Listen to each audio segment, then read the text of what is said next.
Welcome student. इस video में कक्षा 10 गणित प्रश्नावली 10.1 का दूसरा प्रश्न देखेंगे। ठीक है, प्रश्न है अपने पास, एक चतुर्भुज के विकर्ण एक दूसरे को समद्विभाजित करते हैं, सिद्ध कीजिए कि यह चतुर्भुज समांतर चतुर्भुज है।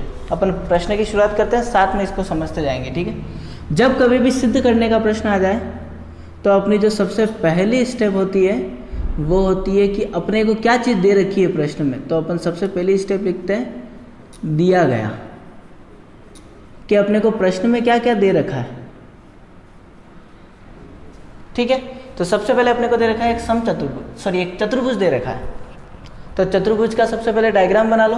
अपने को नहीं पता तो एक चतुर्भुज का डायग्राम है। ठीक है, ये एक चतुर्भुज हो गया, चार भुजा वाला।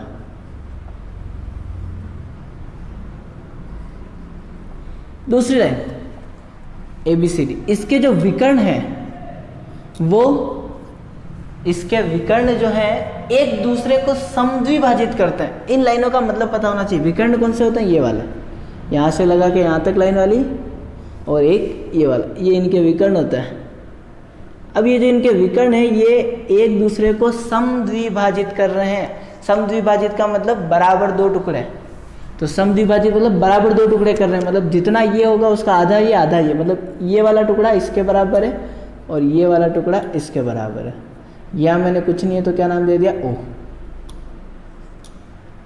आगे अपने को सिद्ध करना है। सिद्ध कीजिए कि यह जो चतुर्भुज है, अपने पास जो चतुर्भुज है, कौन सा चतुर्भुज है? एक समांतर चतुर्भुज है। ये चीज़ अपने को सिद्ध करनी है। देखना, अपन इसकी शुरुआत करते हैं। ठीक है, ध्यान समझना।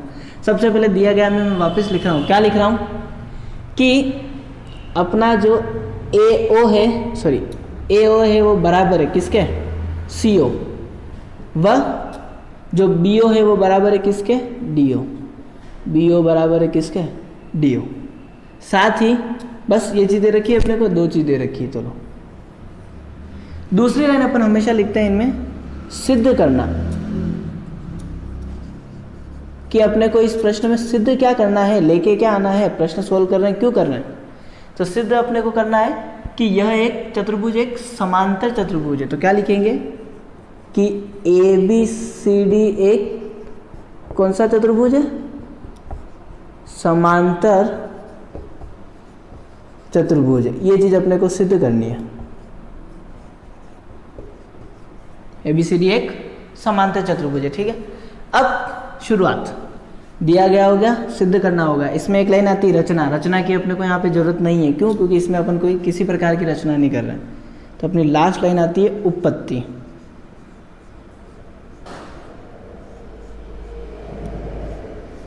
इसमें अपने को इस पूरे प्रश्न को सरल करना है। ठीक है, अब सरल करने से पहले समझना क्या, समांतर चतुर्भुज सिद्ध करना है।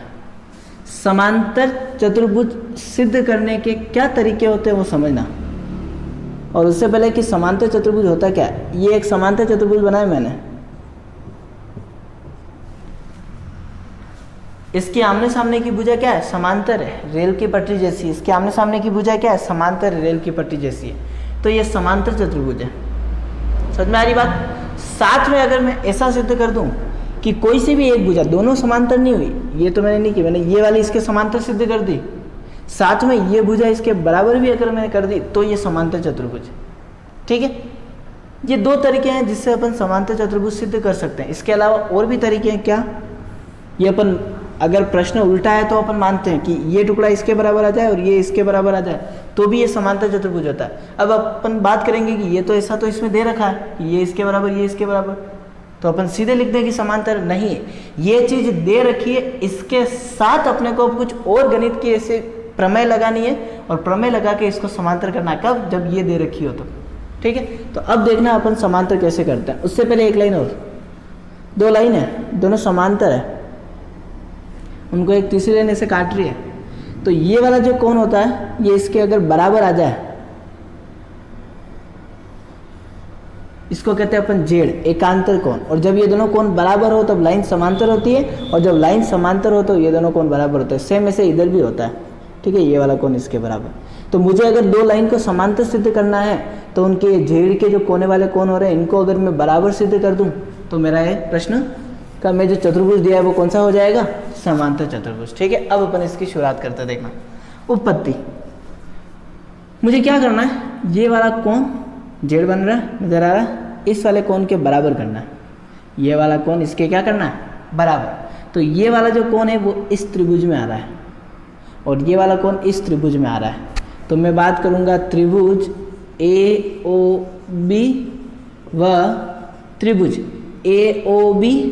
तो इधर एक डंडे वाले से शुरुआत हुई है, ध्यान से देखना। तो इधर एक डंडे वाले से शुरुआत होगी COD में दो त्रिभुज लिए।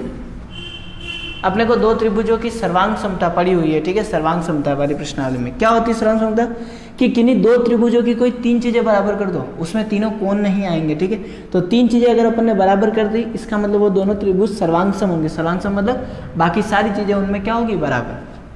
तो सबसे पहली चीज इनमें क्या बराबर है, इस वाले त्रिभुज में जो ये AO है वो इस वाले त्रिभुज के किसके बराबर है, CO। तो अपना AO बराबर है CO। कहाँ से लिखी मैंने ये लाइन, AO बराबर CO कहाँ से लिखी, दिया गया है। तो इसका कारण भी अपने को लिखना है, दिया गया है। दूसरी चीज क्या बराबर है, AO बराबर CO हो गया। दूसरी चीज अपने पास देखो क्या बराबर है, इस वाले त्रिभुज का ये कोण देखो और इसका ये देखो, आमने सामने के कोण है, इनको अपन कहते हैं शीर्षाभिमुख कोण।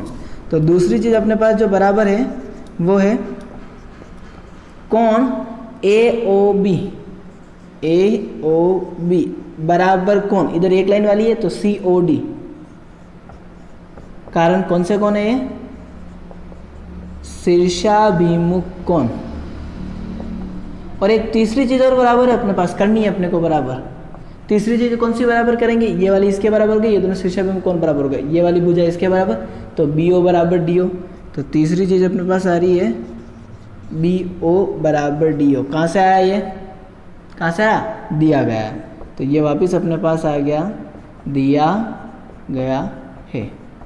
तो यहाँ पे अब तीन चीज़ें बराबर होगी, मैंने कहा था तीन चीज़ें बराबर करेंगे तो तीन अपने आप बराबर आ जाएगी। तो तीन चीज़ें बराबर हो गई, 1 2 3। तीन चीज़ों में पहली वाली जो है ये है भुजा और दूसरी वाली जो है वो है कोण, ये वाला, ठीक है। और तीसरा वाला जो अपने पास है वो वापस है भुजा, ये वाली भुजा। तो भुजा कोण भुजा, तो यहाँ पे अपन क्या लिखेंगे, भुजा कोण भुजा सर्वांग समता से।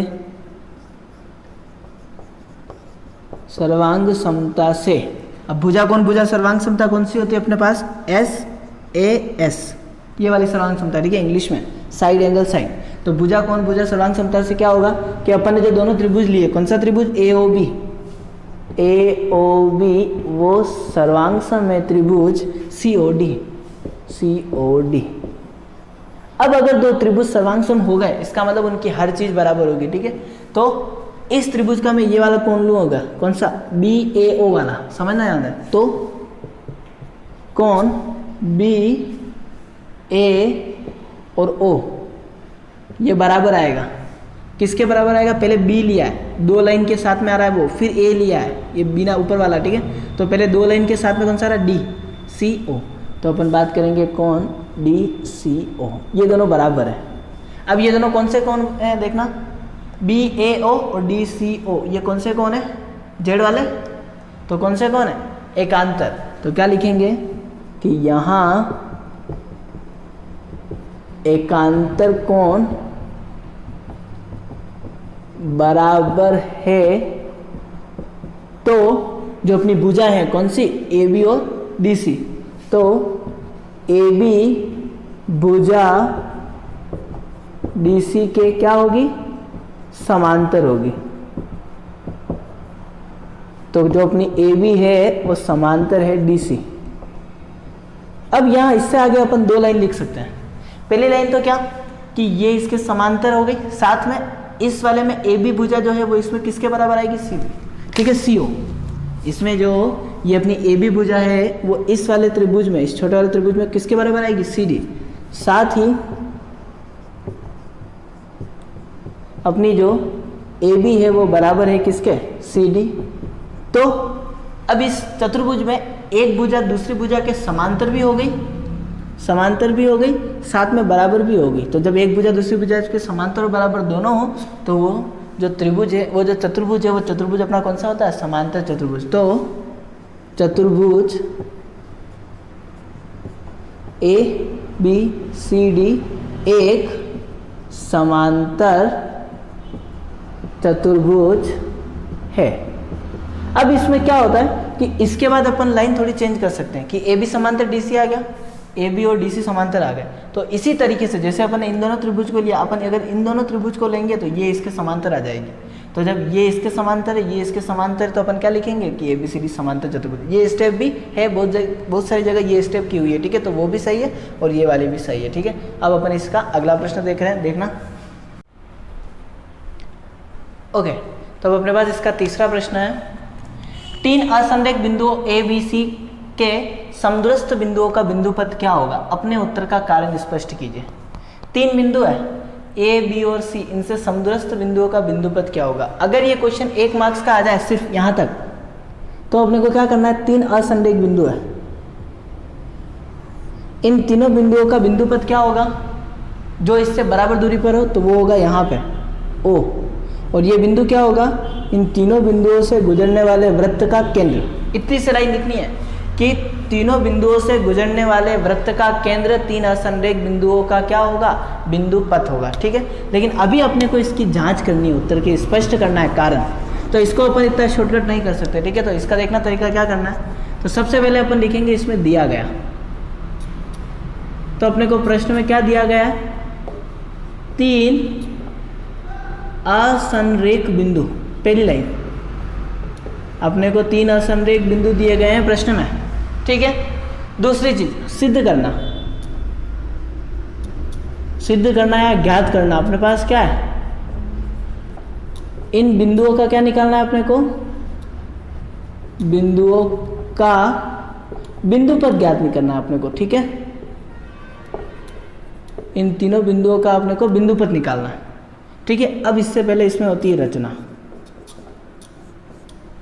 कैसे? 3 बिंदु है ए बी सी, तीनों को असंरेख बिंदु, एक सीधी लाइन में नहीं है, तीनों अलग अलग लाइन में, ठीक है। 3 बिंदु है, असंरेख है, ठीक है, एक सीधी लाइन में नहीं है। अब रचना में अपन सबसे पहले क्या लिखेंगे,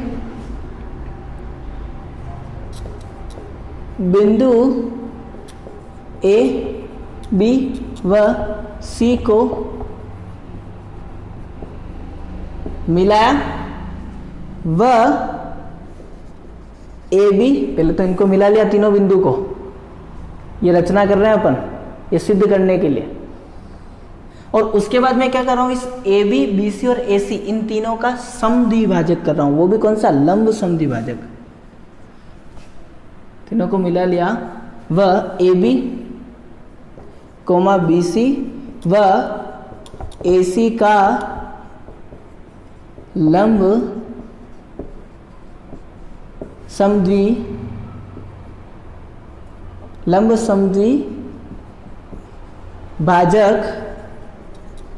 किया जो ओ पर मिल रहे हैं।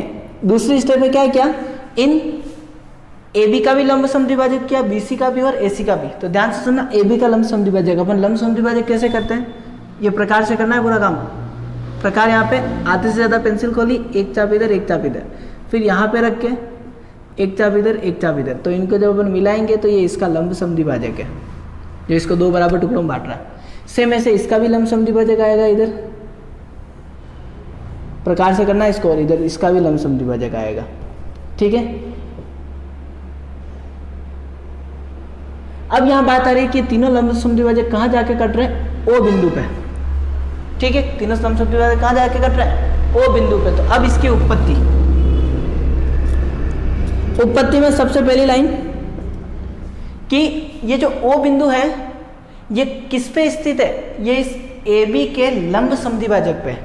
समझ में आ रही कि इस ए बी बिंदु के जब ये ओ इसके लंब समद्विभाजक पे होगा तो इस ओ की जो ए और बी से दूरी है वो हमेशा बराबर होगी। तो यहाँ